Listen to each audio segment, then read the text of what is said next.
Hi guys, welcome back to my channel. If you do not know me, my name is Christy and I am the owner of Chris Janelle Boutique. I have a brick and mortar location in Hanford, California, and I also have a website, chrisjanelle.com. So if you haven't checked us out yet, make sure you go online and check us out. So I just wanted to get on here and explain a little bit about how I got started in my boutique business.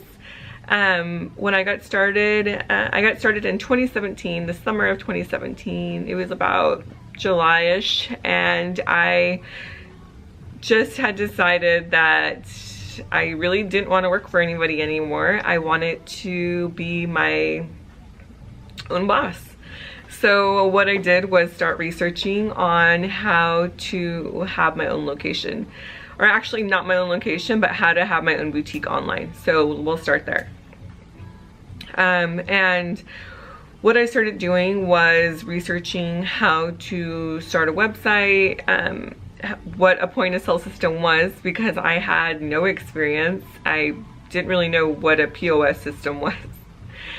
So that was the first step. The next thing I did was have my good friend work on a logo for me, because I knew that I had to obviously start marketing, start advertising. Although I did not have product yet, I needed to have a foundation on social media so that I can have an audience to sell to.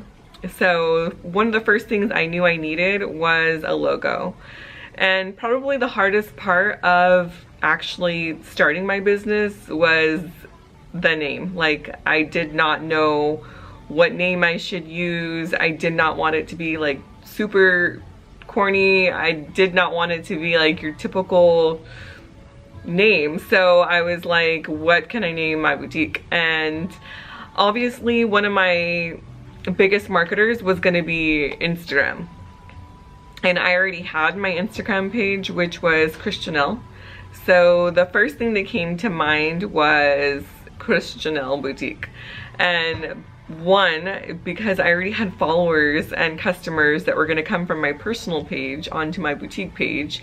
And two, because I wanted it to be personal. Like, I wanted to have a personal touch. And to me, is like, when I thought of a business name, what better name could I come up with than something of my own, something that I built, something that would represent me, and then something that also had a little bit of a story behind it. Because like I said, my whole goal, like the bigger picture, was to have this brick and mortar location, to have a huge online boutique, but to be able to say it started with Instagram would be part of the name, because the name came from my personal page. So that's how I got my name. I wanted a simple, clean logo, which is what I told my friend who was a graphic designer, and he was coming up with my logo. So he sent me numerous logos, and we finally got down to the one I have, which is so basic, but I love the look. I love that it's clean and sleek. That's exactly what I was going for. And so once I got my logo and my, one second, sorry. All right. So once I got my logo, I decided to start marketing and advertising on social media. And all I was doing was reposting my logo over and over, letting everybody know, like my whole 200-300 subscribers, or not subscribers, sorry, but my followers know that I was going to be opening a boutique. So basically that was like the hype, you know, and that's all I had at the time, was like 200 or 300. But you know, I appreciate every single one of them, because those people were eventually customers of mine. But I started advertising on social media. I did not have any product yet when I first started building this hype. I only had my logo. So I would repost it, you know, let everybody know that there was a trendy boutique coming, that they needed to go follow my page. And so the next step would be getting my seller's permit. And you need your seller's permit in order to buy wholesale. Anytime you want to buy from a vendor, the first thing they're going to ask you is for your seller's permit. So that was the next step. Alright guys, I'm back. I'm like working and trying to talk to y'all in between customers, so forgive me if you see me looking around, if you see me have to shut you off really quick. It's just because I'm working and YouTubing at the same time. So I left off where I had to get a license, so that's a seller's permit. And to do get a seller's permit, all you have to do is go to the website and apply for one, and you pretty much get it immediately. So I got my seller's permit, I went down to the fashion district, I got my first pieces of clothing, and my first customers were friends and family from my Instagram page.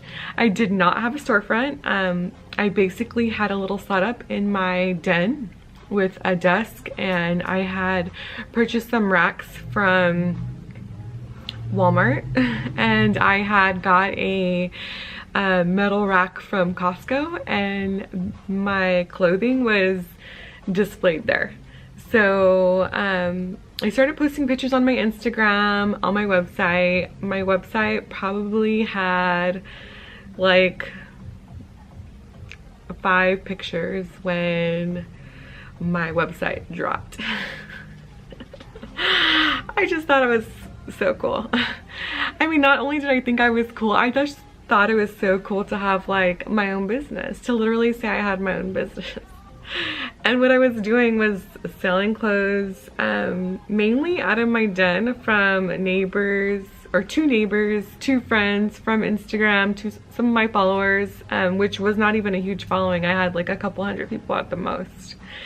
But I mean, it was pretty cool, like just that experience, getting to see like you actually making transactions was really, really cool. My website was far from perfect, and the pictures that I was using were like selfies that I took in like a full-length mirror, and also you can get some pictures of product from the actual vendors.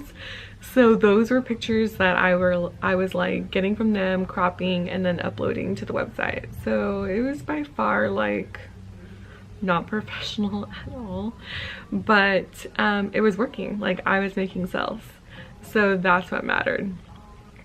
I mean, not like I was selling thousands of dollars per day or anything like that. My first month I probably made like $500, but hey, that's really good. To me, that's really good. Coming in with no experience and just actually seeing me being able to like flip the product, like that was pretty exciting. So yeah, basically I would have girls like hit me up, local girls that were like, hey, I just seen that you posted these pants or this dress, do you think I can come over and try it on? How much is it? And so that's how I was making my sales. And I did have a couple of customers from Instagram that were buying stuff as well, and which, I mean, like they were actually getting shipped out. I did even use a couple of influencers to model my products, so I got a couple of sales like that. And then after just doing it like a few short months, not even very long, I just thought like, this is what I want to do. This is what I want to do, and I want to go full blown with it. And it was scary because I did not have like I said, any background or anything like that, but I knew it was what I wanted to do, so I just went for it. I found me a storefront. I just kind of figured out how to get clothing displays in there, and I had a handyman at the time that came in and did that for me, like put up the racks, which I use like metal pipes, metal rods to hang clothing, and I made my fitting rooms out of curtains, wood, and rods. And I wish I had pictures because I'm not in that location anymore. I actually moved a couple doors down, and I actually had my fitting rooms that I showed you in my last video built, so I don't have any of those things anymore. But yeah, if I can get a picture, I'll insert it somewhere in this video.